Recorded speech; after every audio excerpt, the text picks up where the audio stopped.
Indonesia kembali menyelenggarakan Friends of Creative Economy 2025 di Jakarta pada Selasa 21 Oktober. Ajang ini sebagai langkah awal menuju World Conference on Creative Economy yang akan kembali digelar di Indonesia tahun depan. Menteri Ekonomi Kreatif Teuku Rizky Harsha membuka acara Friends of Creative Economy FCE 2025 di Jakarta Selasa 21 Oktober.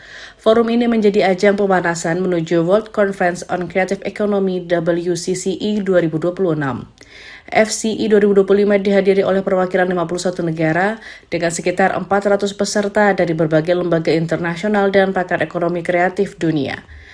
Menekraf Teuku Rizky menjelaskan bahwa Forum FCE 2025 menjadi momentum strategis bagi Indonesia untuk merangkai arah ekonomi kreatif global menjelang WCCE 2026 yang akan kembali digelar di tanah air.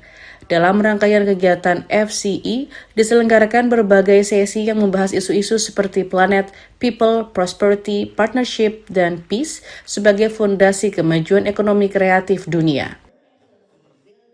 Nah, tujuan FCE 2025 adalah untuk menyusun agenda World Conference Creative Economy 2026. Jadi WCCF adalah sebuah event conference internasional yang membahas tentang arah kreatif ekonomi dunia. Lebih lanjut, kegiatan ini terselenggara berkat kolaborasi Kementerian Ekraf dengan Kementerian Luar Negeri serta pemerintah Provinsi DKI Jakarta. Adapun melalui FCE 2025, Indonesia kembali menegaskan diri sebagai penggerak utama ekonomi kreatif global di tengah gejolak dan persaingan ekonomi dunia.